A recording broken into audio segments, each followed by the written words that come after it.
Yo, o mama, Nana Kwabua na ekasa yi. Madam wase se menya akwanya nti se na me no mo kasa.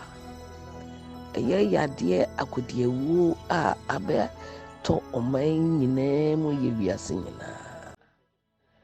Ama ye nuanom nso bi wo ho a ewo London, UK, United Kingdom.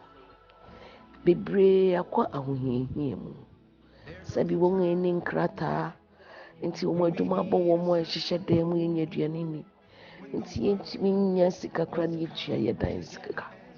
Ekoba sɛ ahemfo ne ahema yenso adie bɛn ne yebɛyɛ ɛde aboa ɛyɛ Ghana man a wo mo United Kingdom.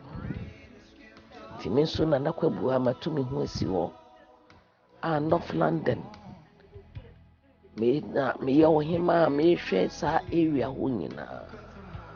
Ye call superstores wo North London baabia ama ya register ma ma ya aduane nti nso me nam sɛ nea mɛtimi ayɛ aboa me manfo eni na me chi nnuane no ma mansan nyina ye Ghanafo a sɛ bi ye ho akyere wo mo emma enkola matan a yenya aduane ni nso nea yebetimi ayɛ ɛde aboa wo mo eni nti dwumatitiw a ɛyɛ ahema ɛyɛ me Nana Akosua Kwabua me gyina ha ma ahene ne ahenema kuo no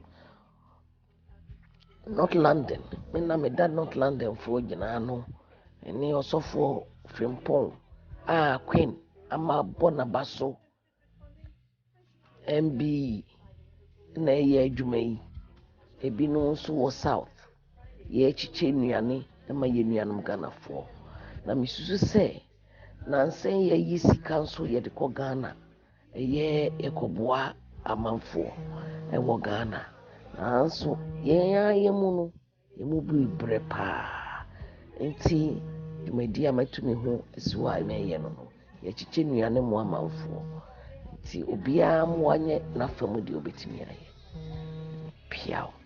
You get it supplied from Mark and Spencer's, Sainsbury's and everything from SS.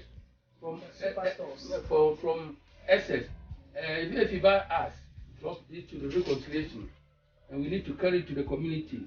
Nana Kwabua will be taken to the rest of the Edmonton, Pondesen. Adwa is taken to Maxwell Hill, and yes, reconciliation, the community. We are doing all the supply because we want to support the community. Come and be part of us. Bless you, bless you.